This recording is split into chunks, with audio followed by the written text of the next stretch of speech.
En nom d'Esquerra Republicana, en Jordi Castellà. Gràcies. Bé, en primer lloc, òbviament, agrair al Francesc Castellana tota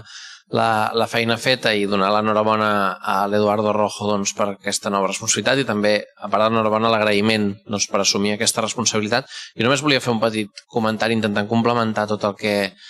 s'ha dit. El Consell Econòmic i Social és un òrgan importantíssim i nosaltres ja ens hi hem implicat sempre tant com hem pogut i seguirem amb el compromís d'implicar-nos-hi tant com puguem, des de les organitzacions, les principals organitzacions,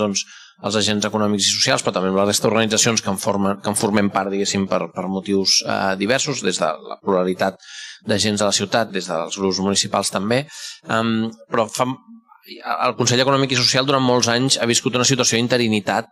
que per sort es va acabar amb l'arribada del Francesc Castellana, que va fer que durant molts anys el potencial del Consell Econòmic quedés un puntet limitat, perquè la feina es feia molta feina, els equips feien tota la feina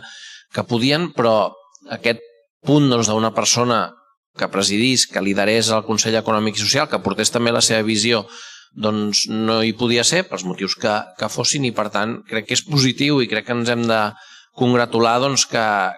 ja encadenem dues presidències amb aquesta visió, que cadascú evidentment aporta la seva, amb les seves singularitats, amb les seves peculiaritats, però que em sembla que és una molt bona notícia i que també està bé que ho destaquem i que ho constatem com a bona notícia i com a bona trajectòria assolida aquests darrers anys i que seguirà i que garantim que segueixi amb el canvi de presidència que fem avui. Per tant, agraïment al Francesc per la feina feta i també a l'Eduardo per la feina que ve endavant. Gràcies.